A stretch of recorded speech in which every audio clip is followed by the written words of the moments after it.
The truth is, there are battles that unfold in complete silence. No one hears the clash of swords. No one sees blood spill. Yet the soul knows it is under attack. This battle does not take place on the fields of the world, but in the deep realm where light and darkness collide to claim their place in the human heart. There, among souls that carry wounds and souls that carry purpose, there is a group known as the Chosen Ones. They did not choose this path. The light within them did. From birth, the chosen have always felt different, not superior, but deeper, more sensitive, with a quiet knowing that something sacred is waiting for them on the other side of every pain. They are the ones who see the truth behind delusions, who feel the energy beneath every glance, every word. To them, this world has never been just material. It is a web of energy, where every action, every thought, weaves the invisible threads of destiny. This vision makes them the light in the dark, and also the reason darkness notices them, because light always awakens the dark. Darkness cannot bear a shining soul, for its presence exposes the hidden layers of deceit and emptiness. Among countless wandering souls, there are those who carry cracks that never heal. They become narcissists, lost souls who have forgotten their true essence and try to fill the void by taking the light of others. For them, control is the only way to survive, because within, there is nothing but cold emptiness. The chosen do not know they are being watched by that darkness. It does not appear with a fierce face or cruel words. Instead, it comes wrapped in charm, in a strange sense of familiarity, as if two souls had met somewhere long ago. When their eyes meet, the world seems to pause for a heartbeat. The chosen feel they understand the other without words, and that is the beginning of a karmic bond. They do not know they are stepping into a spiritual battlefield their soul was destined to overcome. Psalm 25:14 says, "The Lord confides in those who fear him. He makes his covenant known to them." That verse is like a call from above, a reminder that those who carry the light also carry a covenant, meaning they must face trials to prove the strength of that light. The covenant is not a reward, it is a path, and on that path, darkness will test them in every way, through love, faith, and compassion. The chosen often appear in life like a warm breeze, sincere, humble, always ready to help. They believe in the goodness of people, believe that everyone has a light within waiting to be awakened. But that faith becomes the door through which distorted souls find their way in. The narcissist sees the chosen one's light, not to admire it, but to possess it. That light hurts them because it reflects the emptiness within. They want to extinguish it, just as a blind man might break the lamp that reveals his darkness. When these two souls touch, a strange energy arises. The chosen feel pulled into a whirlpool, both fearful and fascinated. In the narcissist's eyes lies something like an abyss calling out, filled with pain, yet hiding a faint promise. The chosen think they see a wound to be healed, but in truth, they are staring into a void that can never be filled.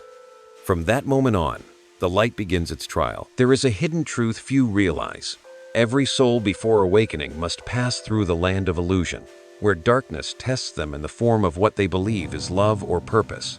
The chosen are no exception. They must face souls that mirror their own vulnerability, so that compassion may be tested, faith may be broken, and the old self may dissolve. All of it happens so they may remember that light does not come from ease, but from overcoming fear. In the early nights, the chosen often feel their soul growing heavy, as if carrying something that does not belong to them. They dream strange dreams, flickers of light and shadow, as if two worlds are fighting for their soul. A voice within whispers, "Wake up." But that voice fades as they are drawn deeper into the storm of emotion, where kindness is used and love becomes chains. The world of the chosen begins to change, first through small signs, sudden fatigue, unease without reason, strange glances from others. Their soul grows so sensitive, it can feel the energy of a room before entering, and they know something unseen is moving around them. In the silence, they hear the heartbeat of two worlds, one of light trying to hold them, and one of darkness waiting to strike. Yet within that tension, a small seed of awakening is planted. The chosen start to ask, "Why do I feel watched? Why does kindness make me tired?" They do not know their soul is entering the first stage of decoding, where innocence turns into awareness. And in that moment, the number 111 appears like a secret mark, 3 ones aligned, a symbol of new beginnings, of a gate opening between the old and the new. If you have seen this number many times, on clocks, receipts, or in dreams, it is not a coincidence. It is a reminder that your soul is being awakened to remember why you were born. Psalm 27:1 says, "The Lord is my light and my salvation. Whom shall I fear?" That verse is not comfort. It is a vow. It reminds us that light is never weak. It is only forgotten in the moments we forget we have it. And the chosen, though unaware, are beginning the journey of remembering. The battle has not truly begun, but the soul can already feel it. In the stillness, a quiet preparation unfolds, like the earth trembling before the thunder. Darkness is moving, searching for cracks to enter the heart of the one who carries light. But deep within, the light is also awakening, quietly preparing for the battle that will not only change one destiny, but open the gate for many souls to realize that they too are among the chosen. And so, the story begins, not with an explosion, but with a heartbeat, a breath, and a whisper soft as the wind. It is time to awaken. Not every connection is meant to last. Some encounters are designed to test the nature of the soul. When light meets darkness, the first thing that happens is not conflict, but attraction. A primal force, powerful and hard to explain. Like two opposing magnets finding each other, the chosen one feels drawn to the narcissist by a pull that feels both strange and familiar, as if their souls had once crossed paths in another lifetime, where promises and betrayals intertwined. The narcissist, from the very first moment, recognizes in the chosen one's eyes something they both crave and despise, a light that cannot be copied. This attraction is not based on outer beauty or compatible personalities. It is an invisible current, a hidden flame that keeps them from walking away. The chosen one feels a deep desire to understand, to heal, to stay, and help the other find themselves again. They believe it is love, compassion, destiny, but in truth, it is the call of karma.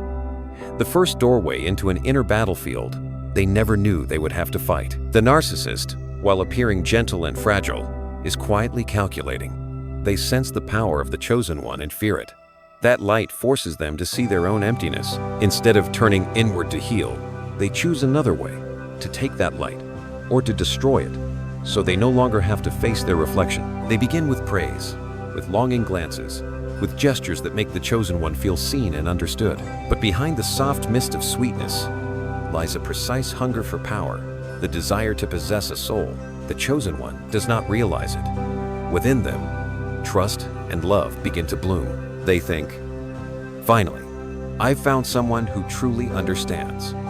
They open their heart, share their story, reveal their old wounds, allowing the other to see the deepest cracks within them. The narcissist listens carefully, not to understand, but to remember. Every confession, every memory, every weakness becomes data to use later. Psalm 27:1 once said, "The Lord is my light and my salvation. Whom shall I fear?"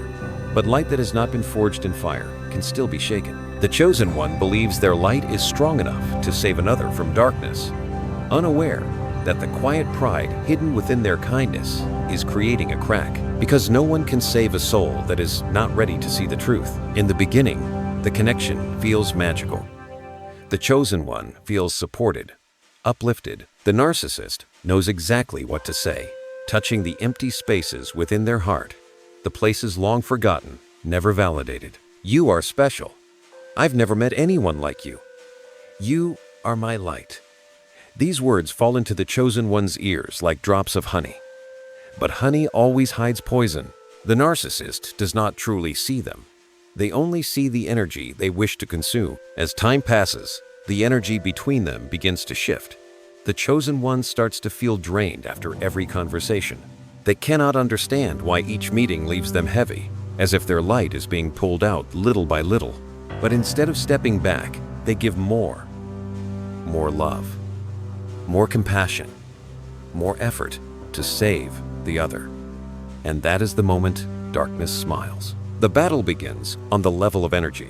The narcissist starts creating inconsistency, sometimes cold, sometimes sweet, sometimes disappearing without reason. The chosen one feels anxious, questioning their own worth. They do not realize that this instability is not love, but strategy. Each time they fear losing the connection, they offer more of their energy, more love, more effort. And the more they give, the stronger the narcissist grows, while they grow weaker. Through long nights, the chosen one hears a strange dialogue inside their mind. One part wanting to stay, another wanting to leave. They feel two forces pulling against each other, light and dark, love and fear, compassion and doubt. Their soul cracks between faith and intuition. Psalm 139:12 echoes, faintly from deep within their memory. Even the darkness will not be dark to you.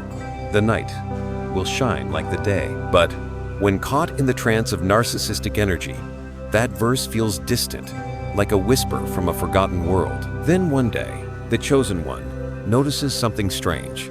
The other's eyes no longer feel warm, but cold and watchful.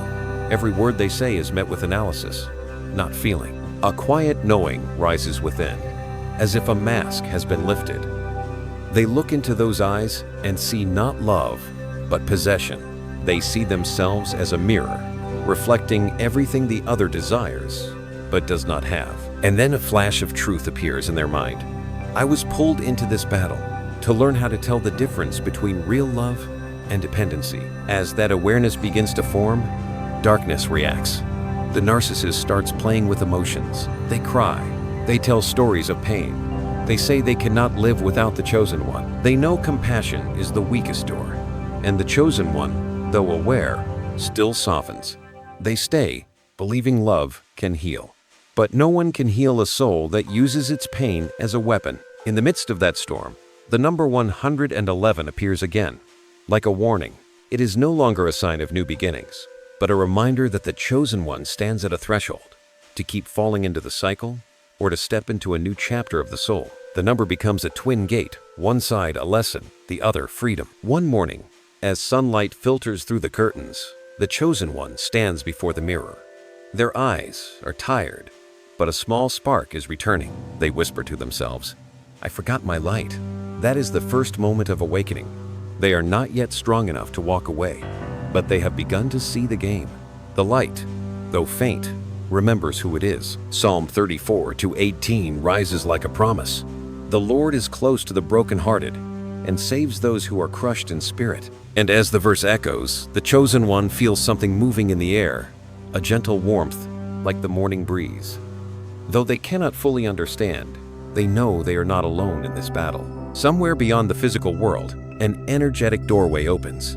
The number 222 appears as a sign on the path, a symbol of balance, of harmony between soul and universe. It reminds them that everything happening now is part of a divine design, that even in darkness, the light walks beside them. If you feel your heart stir when hearing that number, perhaps you too are being invited to step through the gate of awareness. The battle still continues, but the chosen one is no longer blind. Deep within, they are learning to see through illusion, to understand that not everyone who speaks of love comes to love, and not everyone who hurts you is the enemy. Some people, even the narcissists, are sent only to awaken the light sleeping within you. And so the journey moves into its next chapter, where darkness will try to turn kindness into a weapon and compassion into chains.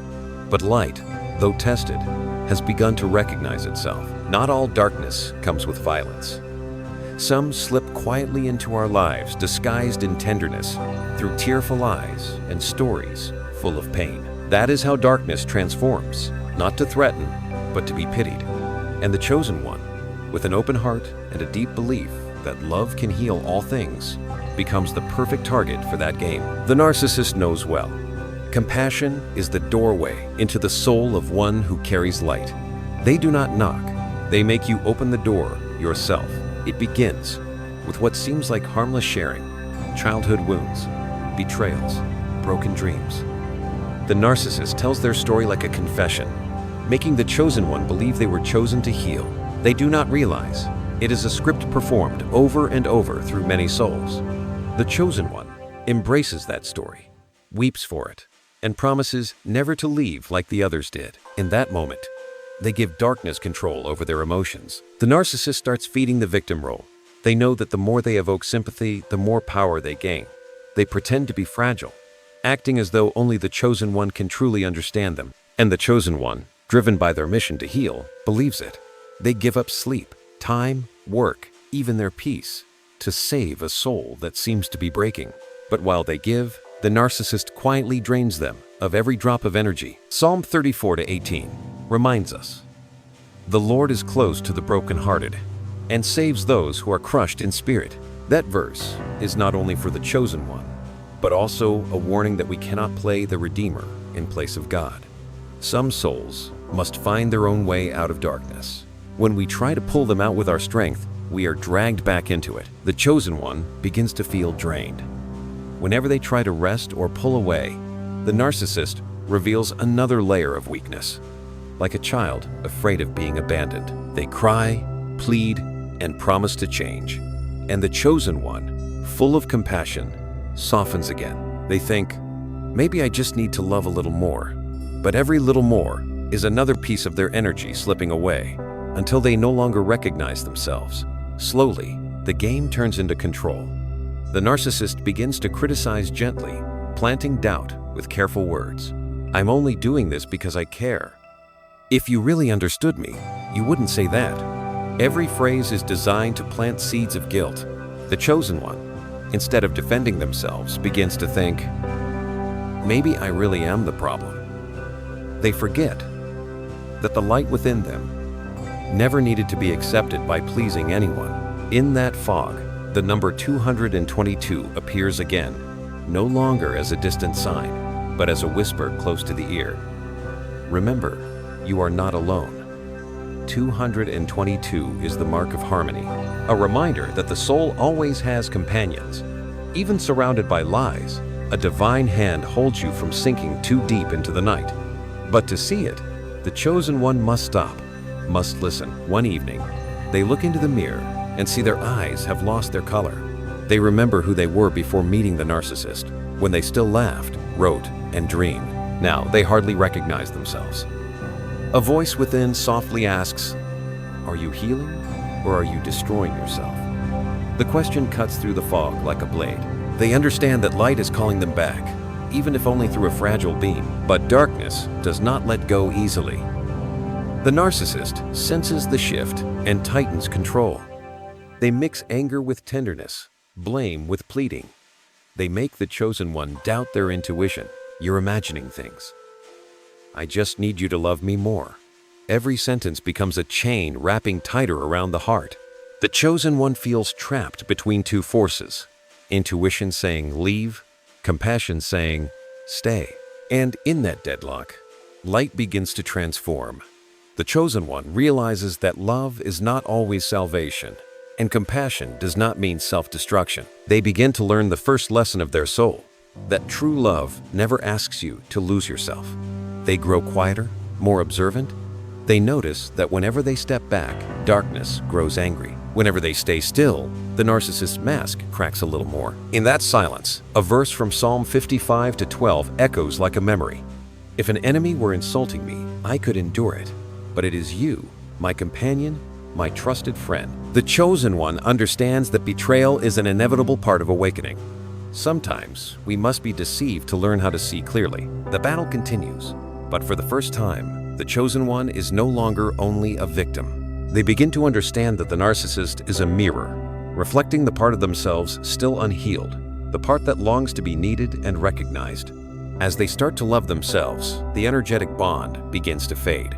The narrator pauses, voice softening, as if speaking directly to the listener. If you have ever been in a relationship that slowly drained your light, do not feel ashamed. Share your experience so others know they are not alone. Because when you speak, darkness loses a little of its power. Leave a thought, a word, or even a symbol of your light, for that too is an act of awakening. The chosen one is still in the storm, but now they know they have a choice. They have not yet escaped, but they stand taller. They see the game of darkness clearly, and for the first time, they no longer believe they were born to save anyone else, but to remember their own light. That night, in the stillness of the room, the chosen one looks at the ceiling where a thin line of light filters through the window.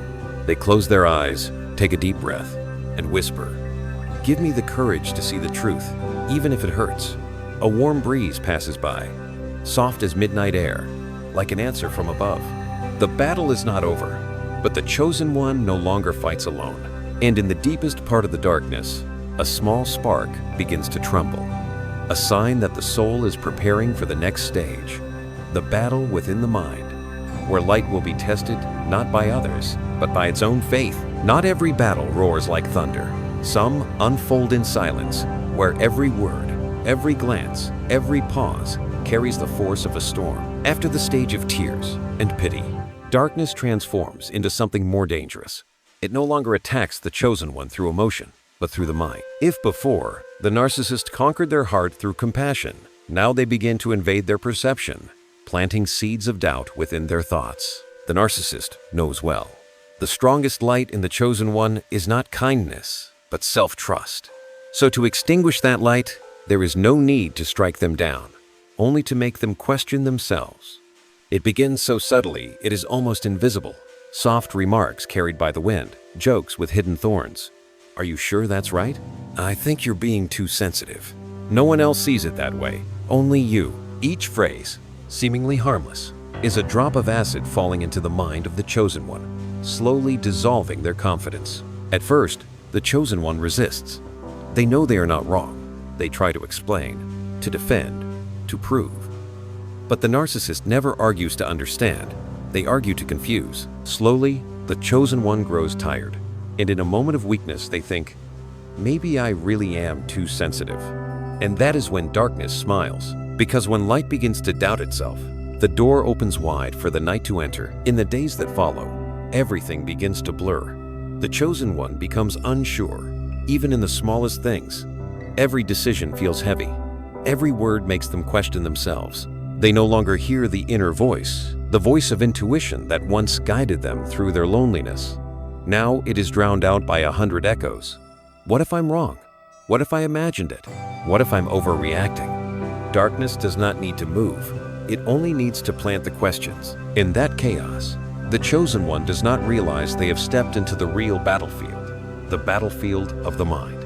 There, everything turns upside down. The line between truth and illusion fades. The narcissist skillfully creates small doubts between the chosen one and the world, making them question even those they trust.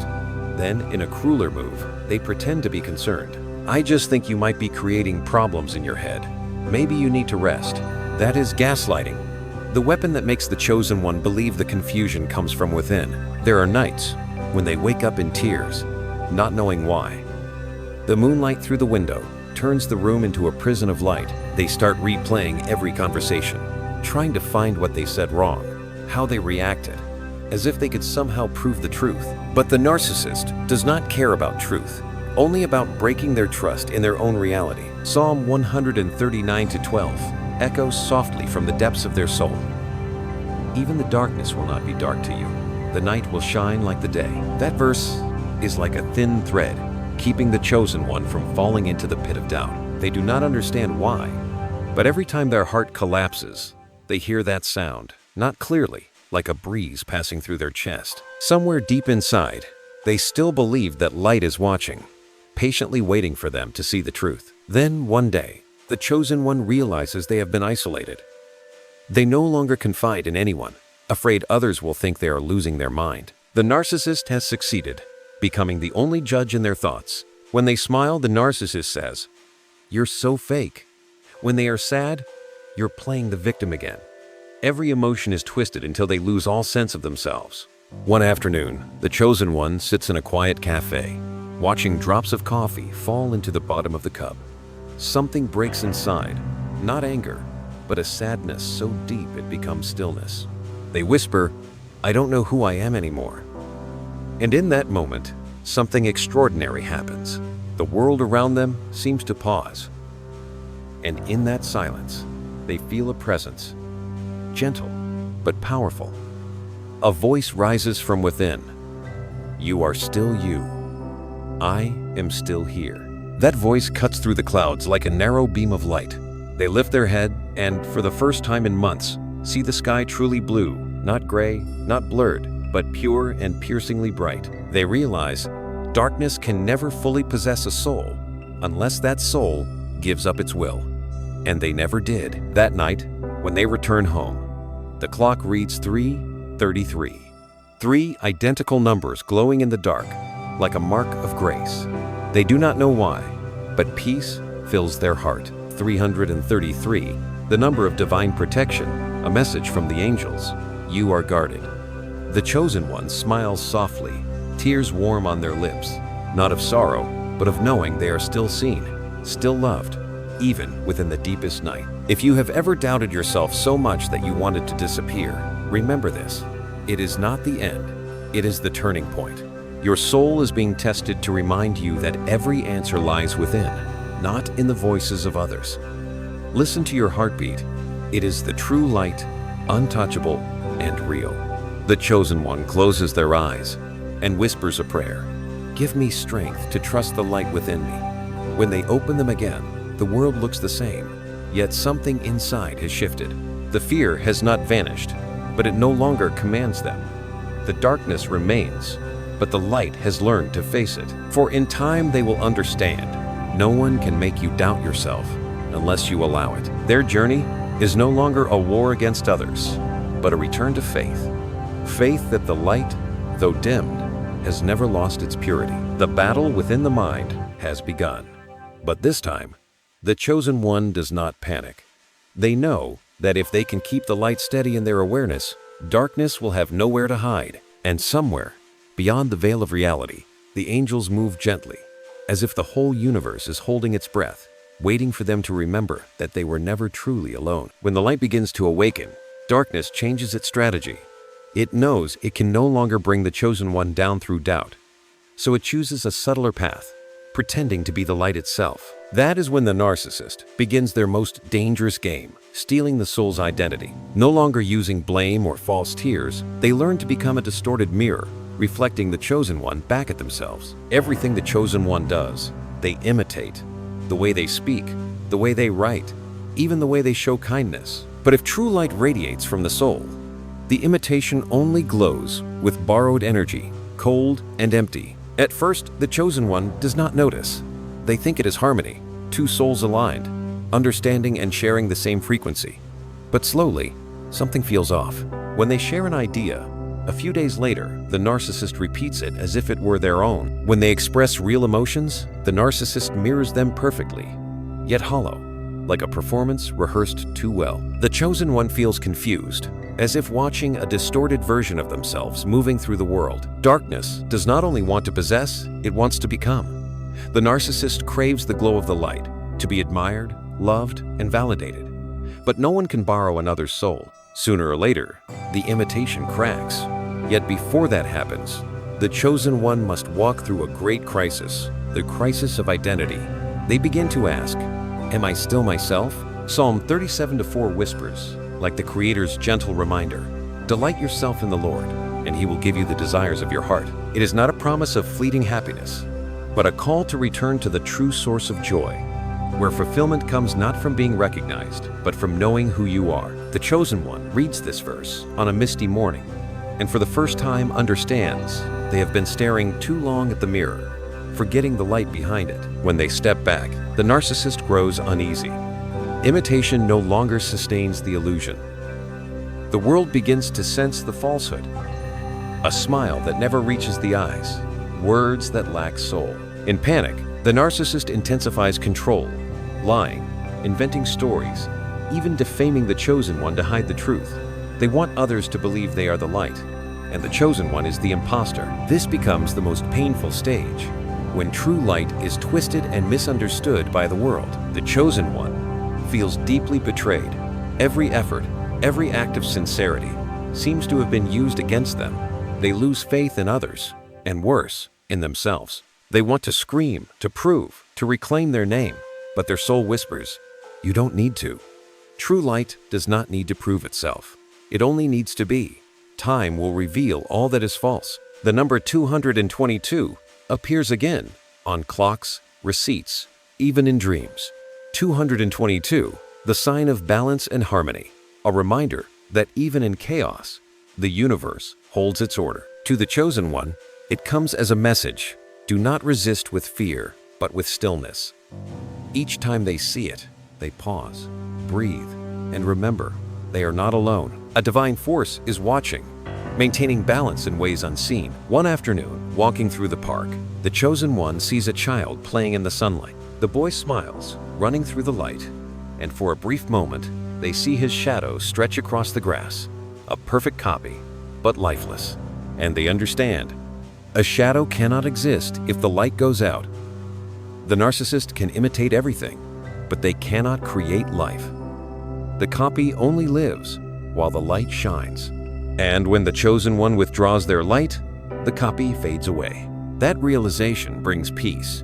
They no longer fear being taken from, because they understand no one can truly steal a soul. They turn inward again, writing, praying, meditating, or simply sitting in silence. Every breath becomes a thread reconnecting them to Source. Every thought is witnessed, not judged, not resisted. And in that stillness, the light within grows stronger, not dazzling, but steady. Darkness reacts. The narcissist senses the withdrawal of energy and begins to panic. They try to reopen old wounds, using guilt to pull the chosen one back. But this time, the soul is changed. There is no anger, no hatred, only calm eyes watching. Because when you realize the true enemy was never outside, but within your own unawareness, the war ends. One night, the chosen one stands before the mirror, where countless versions of themselves once appeared. The wounded one, the healer, the manipulated, and now, the awakened. They touch the glass gently and whisper, "I know you now." In their eyes, there is no fear, only compassion. They understand even the narcissist is just a soul overtaken by darkness, seeking light in the wrong way. Psalm 55:22 echoes like the closing line of this chapter. Cast your burden on the Lord, and He will sustain you. He will never let the righteous be shaken. And in that moment, the chosen one feels it, the burden lifting from their shoulders.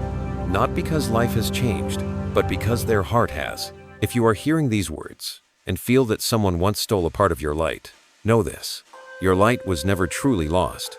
It was only hidden for a while.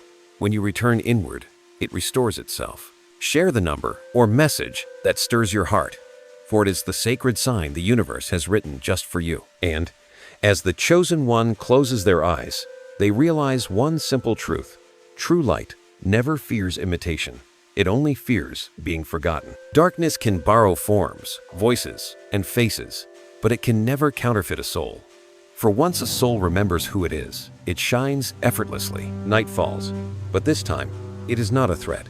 It is a peaceful night, where the chosen one learns to sit with themselves, to see the world through compassion and awareness. And so, they step into a new chapter, where their light no longer shines only for others, but begins to illuminate their own path. When light learns how to stay still, darkness no longer dares to strike head-on. It retreats into the shadows and changes its strategy, not to destroy, but to wear down. A quiet siege begins, where the narcissist no longer attacks with words, but with rhythm. No more blame, no more tears, only small interruptions, tiny distractions that slowly drain energy day after day. The chosen one no longer feels wounded. They only feel exhausted, directionless, and slowly lose their focus. This is the most delicate form of darkness. It doesn't come with a fatal blow, but with 1,000 small cuts. Whenever the chosen one tries to do something sacred, pray, create, or rest, the narcissist creates a new emergency. A sudden message demanding attention, a cry for help, a meaningless argument. Every plan gets delayed. In the end, the chosen one realizes they no longer have time for themselves.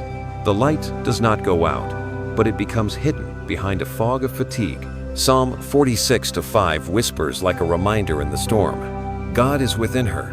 She will not fall. God will help her at break of day. The chosen one reads this at dawn, when the world is still, and understands something profound. Not everything quiet is peaceful. Some silences carry the energy of erosion. Only when their soul becomes truly still, still from within, not drained into numbness, can they tell the difference between real peace and darkness disguised as calm. The narcissist knows that if they cannot destroy the light, they can make it so tired it fades on its own. They plant sweet words wrapped in concern. I just worry about you. Don't push yourself, rest. I'm only afraid you might fail. Each phrase sounds caring, Yet each one makes the chosen one feel smaller, weaker, more dependent. Darkness no longer needs to command. It only needs to make you believe you are too fragile to walk alone. One morning, the chosen one wakes and realizes their dream is gone. Not stolen, but forgotten. They have lost the feeling of dreaming. Everything inside them now runs on habit, doing, reacting, fulfilling, but no longer feeling alive. It is the sign of a soul drained of energy. They look in the mirror and see the same face, but the eyes are different eyes that once glowed, now distant, searching for something no longer here. Then one late afternoon, sitting alone in an empty room, they hear the clock tick 3:33. This time, the number appears not from the outside, but from within. 333, the number of divine protection, the sign of the angel's presence, the assurance that the light is still here, waiting for you to remember. They smile softly through tears and whisper, "I'm still here." Those simple words carry the power of a sacred declaration. From that moment, they begin to see the pattern of darkness. Each time the narcissist interferes with words of care, they observe instead of reacting. Each time they feel drained, they stop blaming the other and ask themselves, "What in me is still allowing this?" Slowly, they learn a new art of light, the art of conscious silence. Not silence to endure, but silence to see clearly. Darkness grows confused. When it can no longer provoke reactions, it loses its fuel. The narcissist feels their power slipping, becomes irritated, frantic. They create more problems to pull the chosen one back into the game. But the chosen one now understands and answers simply, "I need silence."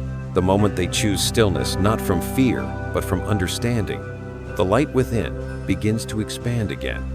Like a candle protected from the wind, it burns steady and bright. Each time they return to their breath, to prayer, to true stillness, they feel a new current of energy moving through their body. For the first time in months, they feel replenished. One night, they dream of standing in a dark forest. Above, the numbers 333 sparkle like stars. Each breath they take makes the light in their chest grow stronger, pushing the shadows away. When they awaken, they know it was not a dream, but truth from the realm of the soul, where every chosen one is watched over, guided by unseen forces leading them home to their true essence. If you are listening and feel surrounded by invisible distractions, know this is not failure, but a lesson. The soul is teaching you to tell the difference between the true call and the false noise. Do not fear solitude, for it is in solitude that you will hear your soul most clearly. Psalm 55:22 rises again within their heart.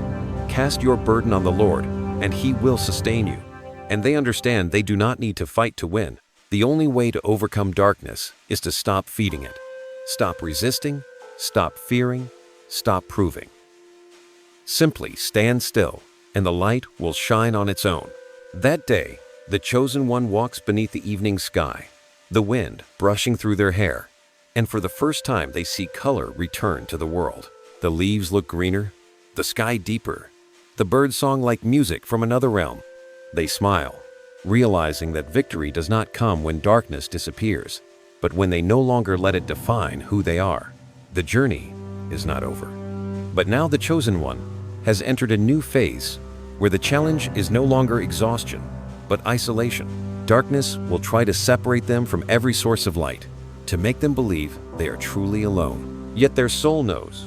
In silence there are always unseen hands, holding them, sacred numbers, verses of the Psalms, and companions resonating on the same frequency of light. And so, the battle moves deeper into the place where light learns to stand even when no one stands beside it, where faith must learn to illuminate itself. When the light begins to recover, darkness unleashes its final strike: isolation. It knows that a radiant soul still nourished by love, family, or community cannot easily be broken. So the narcissist no longer attacks directly.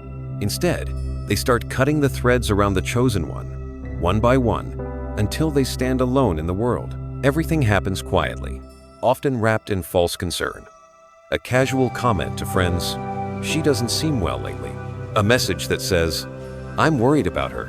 Maybe she needs help." Tiny seeds of doubt are planted in the minds of others. And soon, those who once felt close begin to pull away. The chosen one cannot understand why everything has changed. Calls go unanswered, glances become distant. They try to ask, but the answers they receive are vague. Some say they are too sensitive. Others suggest, you just need a break. Each word feels like another door closing.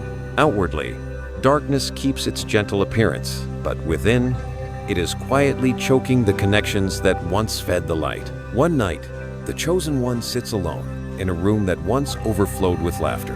Every familiar sound has vanished, leaving only the ticking of the clock. They realize they have reached their lowest point. No one believes them. No one understands. No one stands beside them. And in that stillness, Psalm 18:28 rises softly within their mind. You, Lord, keep my lamp burning. My God turns my darkness into light. The words flicker like a small flame in a cave, not bright enough to light the whole path, but enough to remind them that darkness has never truly won. When isolation reaches its peak, the soul begins to respond. The chosen one sinks into a quiet despair, where they no longer have the strength to fight, but refuse to surrender. They live in a haze, caught between dream and waking, between memory and now. Each morning they ask, who am I, when there's no one left beside me? That question, painful as it is, becomes the first spark of rebirth. For only when all noise falls silent can one hear the voice of their own soul. In solitude, the chosen one begins to notice the small signs they once overlooked: the song of a bird outside the window, a breeze moving through the curtain, the tender light of dawn. It feels as if the universe is speaking to them in a language beyond words.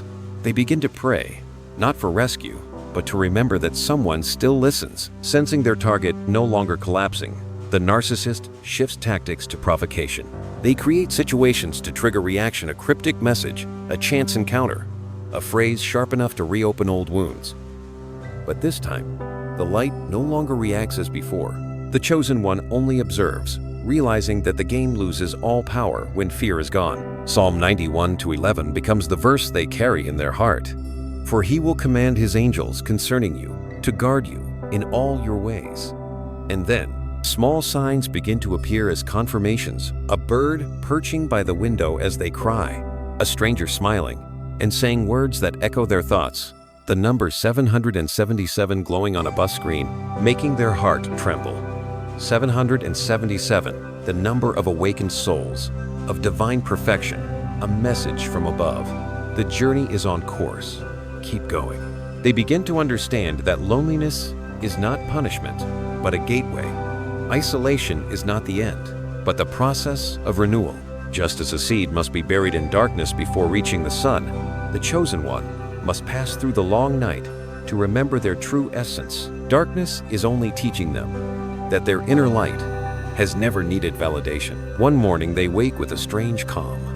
No heavenly music, no visible miracle, just a quiet peace spreading through their chest. They make tea, watch the steam rise, and realize they are no longer afraid. They no longer need to prove or be believed.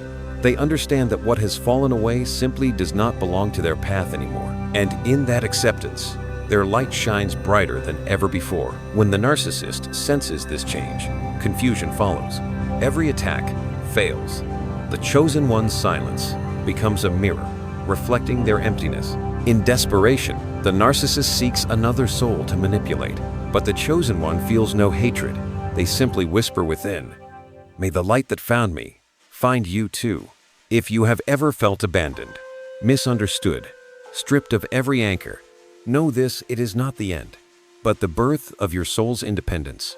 In that very isolation, your spirit is learning to become its own sanctuary. Share the number, the word, or the sign that makes your heart feel connected, for that is your personal confirmation from the universe you are still being guided. The chosen one steps out of the small room where they once cried each night. The morning light touches their skin, gentle and real. Everything feels both familiar and new, as if the world itself has been remade in that instant. They know the journey is not over, but now they no longer walk to escape the dark. They walk to bring light into it. And somewhere far beyond the visible world, in the unseen layers of spirit, the numbers 777 continue to shimmer, three sacred torches lighting the path of a soul reborn. The battle is not over, But the balance has shifted. The chosen one is no longer just a survivor, they are becoming awakened. There is a moment in the journey of the soul when pain is no longer the enemy, but becomes the teacher.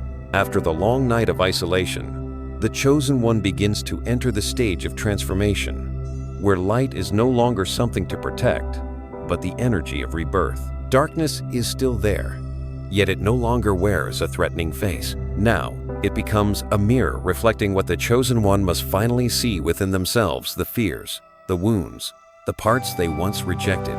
And so, they learn to stop running. That morning, they wake to silence. No more tears, no more anger, only a strange emptiness.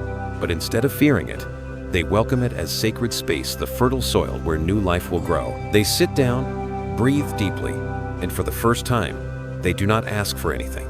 They simply listen. In that breath, they feel their heart beating slowly, and a small light spreads through their body. It is not a light from outside, but the one that has always been there, steady, honest, and patient. They realize that forgiveness is not first for the narcissist, but for themselves for staying too long, for letting darkness have a place to enter. Forgiveness is not forgetting, but releasing the energy trapped in the past. When they whisper, "I forgive," softly, a vibration moves through the air like a string touched at the perfect note. In that moment, their soul feels lighter, as if a weight, not their own, has finally been set down. Psalm 23:4 arises not as thought, but as a distant echo. "Even though I walk through the valley of the shadow of death, I will fear no evil, for you are with me." These words are no longer desperate prayers, but the rhythm of breath itself. They understand now God never left. He was waiting for them to open their eyes and see that the darkness was never truly an enemy. It was the stage upon which the light could finally reveal itself. In the days that follow, they begin to feel the world differently. Everything seems to carry hidden, meaning the sound of rain feels like baptism, the wind like the breath of life, sunlight through clouds like a quiet blessing. They look back on the past, not with pain, but with gratitude. Without that darkness, they would never have known how deep their strength runs. The number 555 begins to appear everywhere on license plates, receipts, even in dreams. 555, the number of transformation and release, the sign of a soul being upgraded, a message that a new chapter has begun. When they see it, they understand that change no longer comes from outside, but from within, woven into every cell of their being. Old habits, old thoughts, old beliefs, all are dissolving to make space for the truth of who they are. In the quiet of a sunset, the chosen one writes in their journal, "I no longer ask for anything. I only ask to be honest with my own light." As the pen touches paper, a warm energy rises from their palm. No more trembling, no more doubt. They know they have crossed the line where no one can control a soul that has learned its own worth. The narcissist, once a haunting shadow, is now only a faint memory. When they think of them, there is no anger, only compassion. They understand that the other was also light once, only lost along the way, and from their heart comes a gentle prayer. May that soul too be illuminated, as mine has been. In that instant, they feel a strange energy fill the room, not division between light and dark, only unity. Psalm 32:11 rises like a hymn within them. "You turned my mourning into dancing. You removed my sackcloth and clothed me with joy." The words are no longer distant or symbolic. They are alive in their body. Their shoulders feel light, their breath deep, their heart open. They know they have entered the stage of transformation, where the soul sheds its old skin and begins to live in the purity of its own light. If you are hearing this and feel that you are changing, know that it is the sign of soul resurrection. Do not fear when the old begins to crumble. It is not loss, but space for the new to be born. Share if the number 555 resonates with you, for it is the divine seal for those ready to embrace the next chapter of their soul's evolution. That night, the chosen one sits beneath a sky full of stars. The world is so silent, they can hear their own heartbeat. In that moment, they realize the light they once sought was never far away. It has always lived within, waiting to be remembered. As they close their eyes, the universe seems to merge into them, no longer I and you, only one. When they open their eyes, Dawn has arrived. The sun rises over the horizon, painting their hands in gold. The chosen one smiles not with pride, but with peace. They have stepped beyond the grip of darkness, not to conquer anyone, but to return home, to themselves. The battle has become a birth, and in the first breath of morning, they hear a whisper in their heart. You have been renewed. The transformation of the chosen one does not end with healing. When the light becomes steady and grounded, their soul begins to understand a deeper truth. Light was never born to escape darkness, but to shine into it. What once frightened them now becomes a place they can return to in peace. The darkness still exists, but it no longer holds power. It has fulfilled its purpose, the role of the adversary that helped the soul grow. And so, the chosen one enters the next stage of their journey, turning their experience into light for others. They realize that every pain carried meaning. Not a single tear was wasted. Every deception, every betrayal, every time they fell was never meant to weaken them, but to open deeper layers of understanding. Now, when they see others suffering, they no longer rush to fix or rescue them. They simply listen. They know that healing is not about saving, but about sharing awareness. I have walked through this night, and you can too. Psalm 18:28 echoes again like a morning bell. You, Lord, keep my lamp burning. My God turns my darkness into light. Now, those words are no longer comfort. They are confirmation. The lamp within has been relit, not just for them, but for the many souls still wandering through the night. From deep within, they grasp a sacred truth of the universe. The brighter the light, the more darkness is drawn to test it, not to destroy, but to help the light recognize its own strength. And if you are hearing this, perhaps you too are one of those souls, one who had to walk through darkness to remember that you were born as light. As they begin to share their journey, the chosen one feels energy radiating outward. They no longer need to speak much or prove anything. Their very presence brings calm to those around them. For when one soul heals, it emits a frequency that awakens the truth in others. They have become a lantern in the world, not dazzling, but enduring. The narcissist, if still present, is now only a distant echo in the story. Perhaps they are still repeating old games with someone else, still chasing energy to fill their inner void. But the chosen one looks upon them with pure compassion, knowing that whoever forgets who they are still lives in shadow. And light does not hate the dark. It simply shines into it until all becomes clear. The number 999 appears on an ordinary day, on a receipt, on a passing license plate, and even in a recurring dream. 999. The number of completion, the sign of closure and readiness for a new beginning. When they see it, a gentle smile appears. They know the old cycle of pain, attachment, and lessons learned through loss has ended. Now they are stepping into the stage of service, of creation, of offering. 999 is the message that when a soul fulfills its old purpose, the universe opens a new gate. One afternoon, the chosen one walks through their old neighborhood, the place that once held their darkest days. Everything looks the same. The streets, the trees, the faded buildings, yet through their eyes, everything is different. They no longer see it as a symbol of suffering, but as sacred ground where their soul was forged. Every shadowed corner that once made them weep is now a place of gratitude. Psalm 32:11 echoes again. You turned my mourning into dancing. And they understand that this dance is not loud joy, but the deep relief of knowing they have endured. They have learned to stand still in the storm, to look at the dark without fear, and to love even the parts that once caused them pain. If you are hearing this and feel you are standing at the edge of your pain, know that this may not be collapse, but closure. 999 is the whisper that you are about to step into a new phase, where the soul learns not through suffering, but through joy and creation. Share if this number moves you. For every time a soul affirms its journey, the collective light of the world grows brighter. The chosen one sits beneath a tree, watching the sky turn violet. A soft wind moves through the leaves, carrying the scent of earth and distant laughter.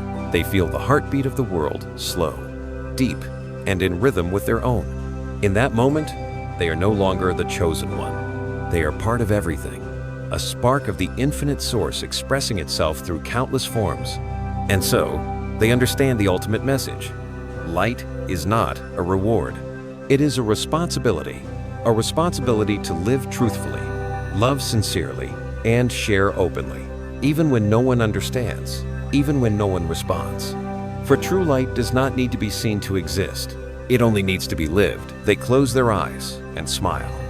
Darkness, light, pain, and joy all blend into one silent symphony within the heart. And somewhere, in the invisible depth of the universe, a voice whispers like a blessing, "You have completed the old cycle. Now go and shine not for anyone, but for the light itself." There are endings that do not close, but open into gentler, brighter, and deeper chapters. After a long journey through trials and rebirth, the chosen one no longer carries the storm of memory, but the ocean of understanding. They no longer ask why they had to suffer. For now they see that every wound was a doorway for the soul to return to the divine source. Every night already held its own dawn within it, and through this journey, they have become what darkness fears most, a free soul. That morning, they walk along a familiar path, but each step now moves with the rhythm of peace. The wind brushes through their hair, sunlight rests softly on their shoulders. The ordinary things they once overlooked have become miracles.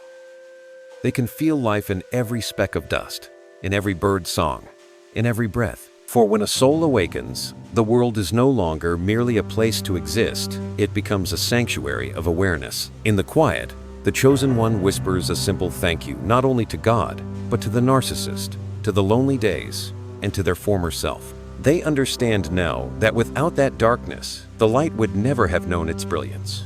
Forgiveness has become grace, and memory has become a teacher.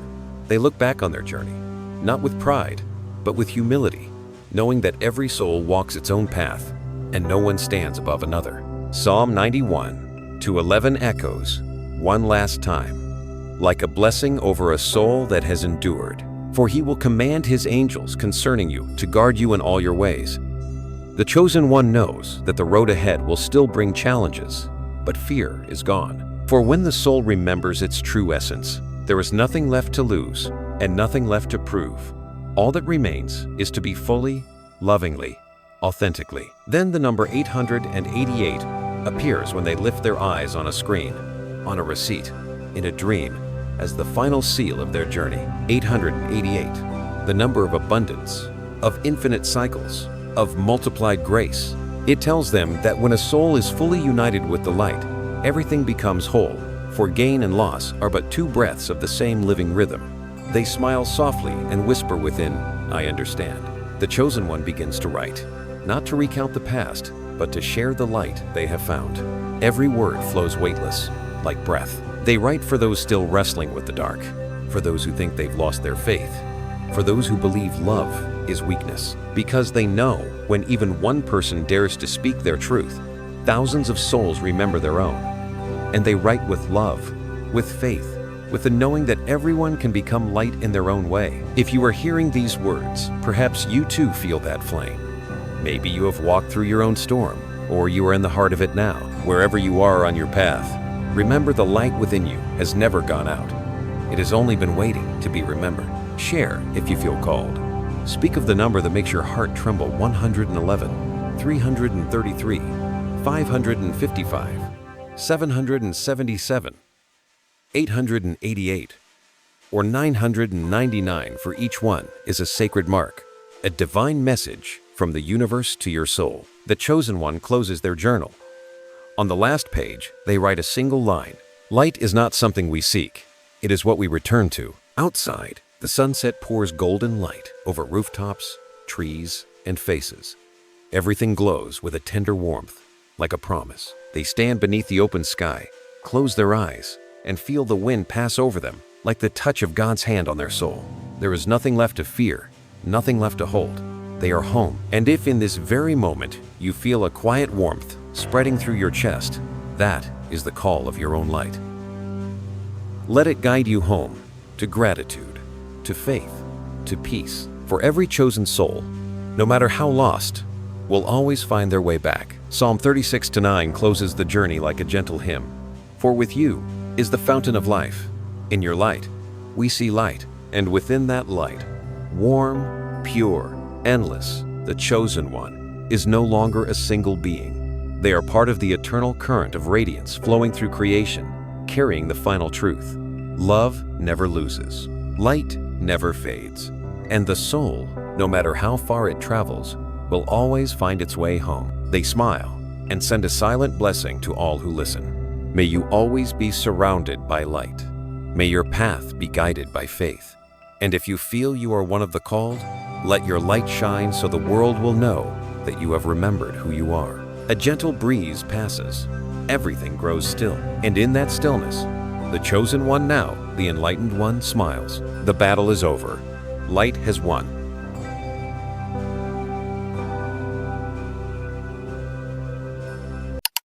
Grateful that you chose to spend these moments in the light of this story. If it touched your soul, please like, share, and subscribe, and ring the bell so the next whisper of light may find its way back to you.